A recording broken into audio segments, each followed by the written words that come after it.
कहानी एक छोटे लड़के नौर से शुरू होती है, जिसका पिता पहले ही मर चुका है और वह अपनी मां के साथ रहता है। कुछ समय से नौर की मां बीमार चल रही है और नौर अपनी मां की सेवा में दिन रात जुटा रहता है।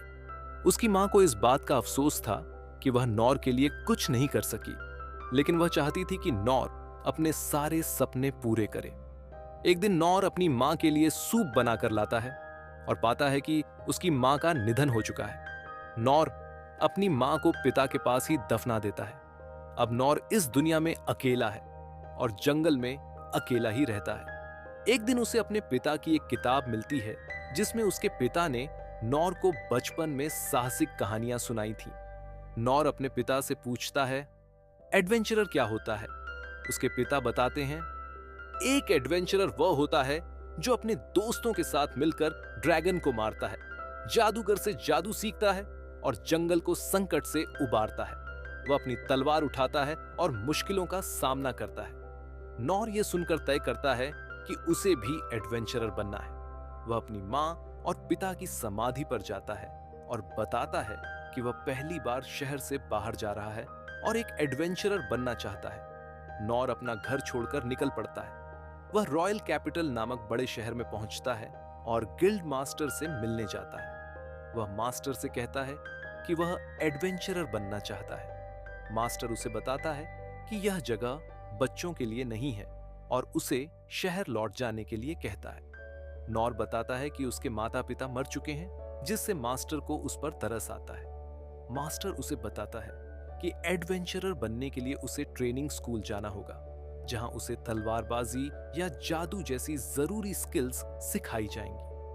नौर तलवारबाजी की क्लास में जाता है, लेकिन महीनों बाद भी वह कोई विशेष स्किल नहीं सीख पाता है।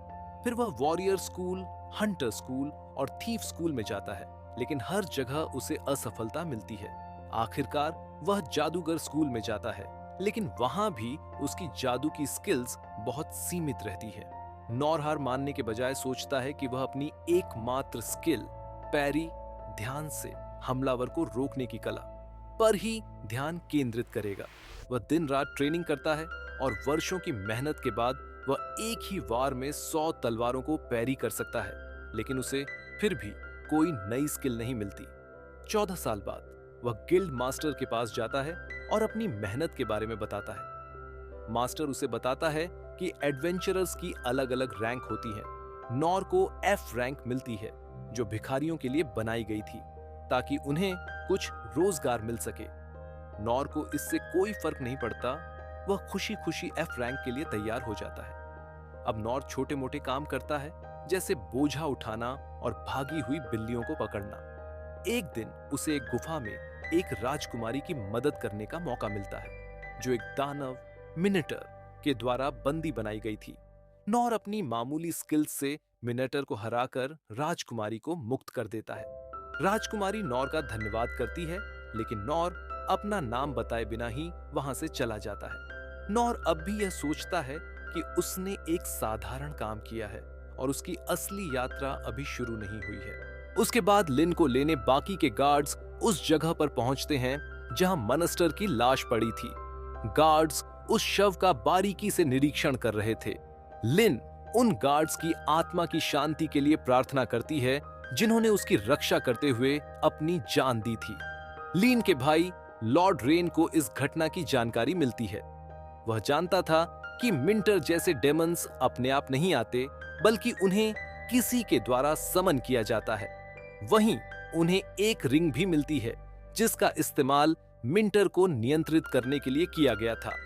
इसका मतलब है कि कोई इंसान ही इस मॉन्स्टर को बुलाने के लिए जिम्मेदार है। उस रिंग में जड़ा हुआ पत्थर बेहद कीमती है, जिसे आसानी से खरीदा नहीं जा सकता। इसका अर्थ है कि यह काम किसी साधारण इंसान का नहीं, बल्कि उनके दुश्मन देश दरी-दस का है। उन्होंने मॉन्स्टर के जरिए राजकुमारी को मारने की कोशिश की थी, ताकि युद्ध शुरू किया जा सके। उनके देश में एक डंजन है जिसमें अनमोल रिलीक्स भरे हुए हैं, और दरी-दस उसी डंजन को हासिल करना चाहता है। लेकिन जिस व्यक्ति ने उस मॉन्स्टर को मारा था, उसके बारे में कोई जानकारी नहीं थी। इसी बीच नॉर मास्टर्स गिल्ड में जाता है। जहां मास्टर उसे बताता है कि कल जिस निर्माण स्थल पर वह काम कर रहा था वहां एक बड़ा ए रैंक का मनस्टर आ गया था और किसी अनजान व्यक्ति ने उसे मार गिराया। नॉर को यह समझ नहीं आता कि यह उसके बारे में बात हो रही है, क्योंकि उसके हिसाब से तो उसने कल बस एक साधारण सांड को मारा था।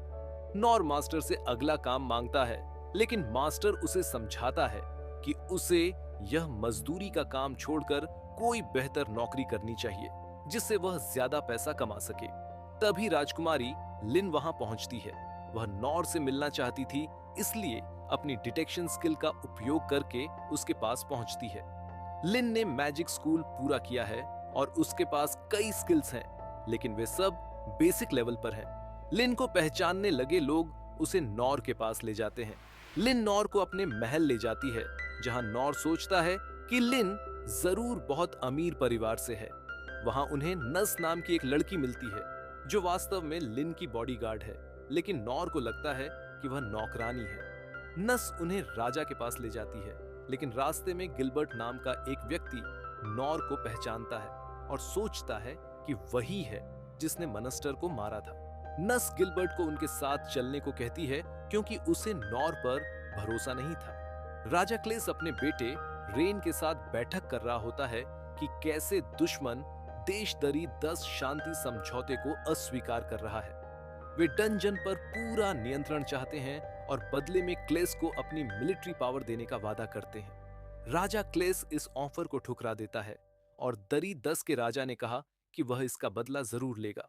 तभी लिन और बाकी लोग पहुंचते हैं। रेन लिन पर गुस्सा करता है कि वह अकेले बाहर क्यों गई थी।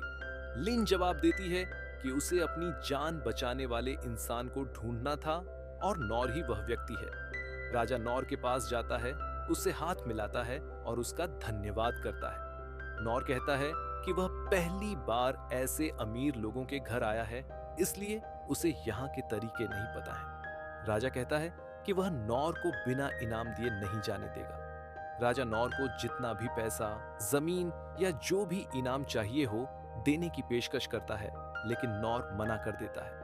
फिर राजा उसे डंजन के खजाने का आधा हिस्सा लेने का प्रस्ताव देता है, लेकिन नॉर फिर भी मना कर देता है।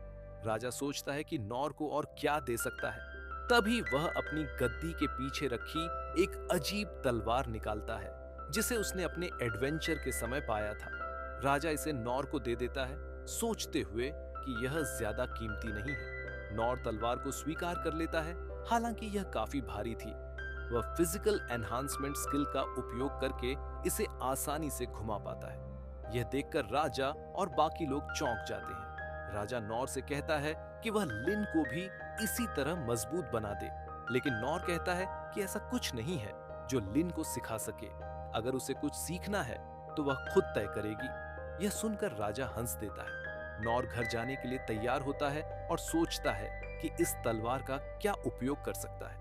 तभी नस उसके पास आती है और कहती है कि उसे कुछ बात करनी है। वह अपनी रूडनेस के लिए माफी मांगती है और बताती है कि वह क्लेस परिवार की मिलिट्री की वाइस कैप्टन है। नस कहती है कि अगर नॉर को किसी मदद की जरूरत हो तो वह बता सकता है। नॉर कहता है कि वह जरूर बताएगा। फिर नस नॉर को डांटती है कि वह राजा से ऐसे बात नहीं कर सकता जैसे वह कोई आम आदमी हो। नस नॉर से उसका नाम पूछती है और जब नॉर अपना नाम बताता है तो अचानक ही नस को कुछ महसूस होता है, लेकिन वह कुछ नहीं कहती और चली जाती है। अब नॉर घर जाने ही वाला था कि गिलबर्ट उसके सामने आ जाता है और उसे लड़ाई के लिए चुनौती देता है। नॉर बस सोच रहा था कि वह घर कब जाएगा। यह पार्ट यहीं खत्म होता है। अगर आपको यह एनीमे पसंद आया हो तो कमेंट करके बताएं और वीडियो को लाइक और सब्सक्राइब करना न भूलें अगले पार्ट के लिए।